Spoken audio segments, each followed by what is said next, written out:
इथं बसलेल्या सगळ्या मुलीच्या वडिलांना माझे हात जोडून नम्रतेची विनंती आहे दादांनो, आपली मुलगी देत असताना जरा विचार करून मुलगी द्या. मुलाच्या बापाची श्रीमंती बघून आपली मुलगी देऊ नका, तर त्या मुलाचं कर्तृत्व बघून आपली मुलगी द्या. पण आपण सगळ्यात मोठी चूक करतो, मुलाचं कर्तृत्व बघत नाही, त्या मुलाच्या बापाची संपत्ती बघून आपण आपली मुलगी देतो. त्याच्यामुळे आपल्या मुलीच्या डोळ्यात आयुष्यभर आपल्याला अश्रू बघावे लागतात. मुलगा पैशाने श्रीमंत नसला तरी चालेल, पण मुलगा मनाने श्रीमंत असला पाहिजे. मुलाच्या दारात 4 चाकी गाडी नसली तरी चालेल, पण त्याच्या दारात मात्र बैलगाडी असली पाहिजे. मुलगा 50 लाखाच्या बंगल्यात नसला तरी चालेल, पण त्याच्या त्या पत्राच्या घरात त्याला संस्कार देणारे त्याचे आई वडील असले पाहिजेत. आपण आपली मुलगी देत असताना 50 लाखाचा बंगला बघितला, पण त्या 50 लाखाच्या बंगल्यात राहणाऱ्या माणसांमध्ये माणुसकी आहे का नाही हे मात्र आपण बघितलं नाही. आपला जावई आपण 4 चाकी गाडीमध्ये फिरणारा बघितला, पण त्या 4 चाकी गाडीमध्ये फिरणारा मुलगा निर्व्यसनी आहे का नाही हे मात्र आपण बघितलं नाही. अरे याचा परिणाम काय होतो? बापाने मोठ्या थाटामाटात मुलीचं लग्न केलं का, तर आपली मुलगी मोठ्या श्रीमंत घराण्यात जाणार आहे, मोठ्या पाहुण्याच्या घरात आपली मुलगी जाणार आहे म्हणून बापाने मोठ्या थाटात ताईचं लग्न करून दिलं. दादा काही दिवस आनंदात गेले. एक रात्री वडिलांना ताईचा फोन आला आणि अचानक मुलगी रडायला लागली. बाबा नाही हो, नाही जगायचंय बाबा, मला मरायचंय बाबा, मी नाही जगू शकत बाबा, असं म्हटल्याच्या नंतर बापाचं काळीच ते डोळ्यात अश्रूच्या धारा ओघळायला लागल्या. त्या बापाने विचार केला, अरे त्या ताईच्या सुखासाठी मी एवढे कष्ट केले, एवढ्या श्रीमंत घराण्यात माझ्या ताईला दिलं ना, आज त्याच माझ्या पोटच्या गोळ्याच्या डोळ्यात अश्रूच्या धारा. बापाने क्षणाचाही विचार न करता बाप मुलीला घेण्याकरता गेला. मुलीकडे बघत असताना मुलगी फक्त बापाच्या डोळ्यात डोळे घालत होती. डोळ्यात अश्रूचे थेंब खाली पडत होते. बापाने त्या मुलीच्या हाताला धरावं, ताई चल, नाही राहायचंय ना ग तुला, चल माझ्या सोबत चल. अरे मुलीने बापाच्या हाताला धरावं. घरी आल्याच्या नंतर एक वेळेस आपल्या बापाकडे बघावं आणि एक वेळेस आपल्या आईकडे बघावं आणि भरल्या डोळ्याने आईच्या कुशीत शिरावर अंबरला फोडून रडावं. आई काय बघितलं ग माझं लग्न करत असताना तुम्ही त्यांच्या घरामध्ये? आई मला एखाद्या गरीबाच्या घरी दिलं असतं ना, तरी मी 2 वेळेला सुखाने जेवण करून आनंदाने राहिली तरी असते ग आई.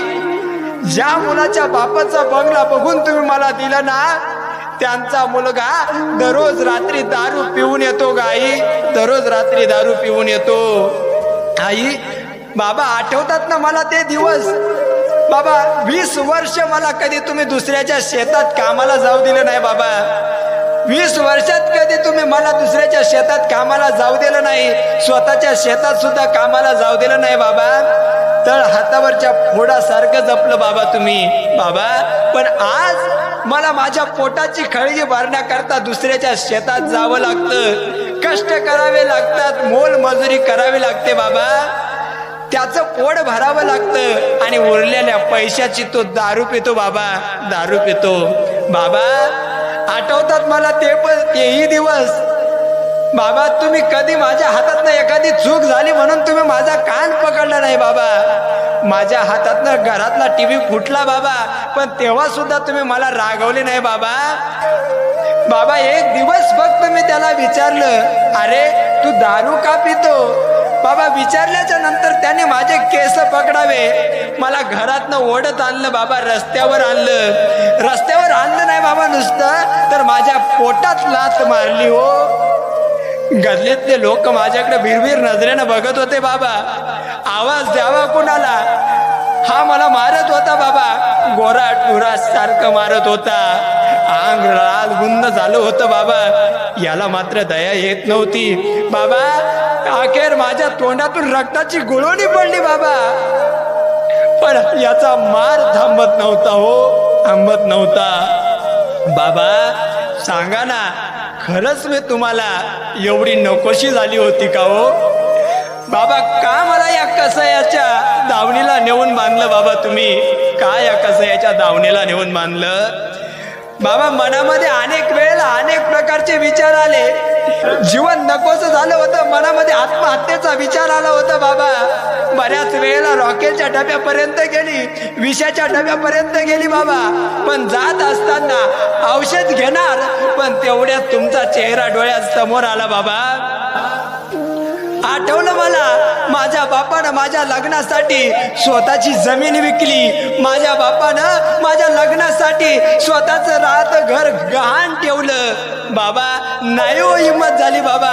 परत विचार केला, घ्यावं पाहिजे जावं मरून, जीवन संपवून टाकावं. पण परत विचार मनामध्ये आला, चेहरा माझ्या बापाचा डोळ्यासमोर दिसला.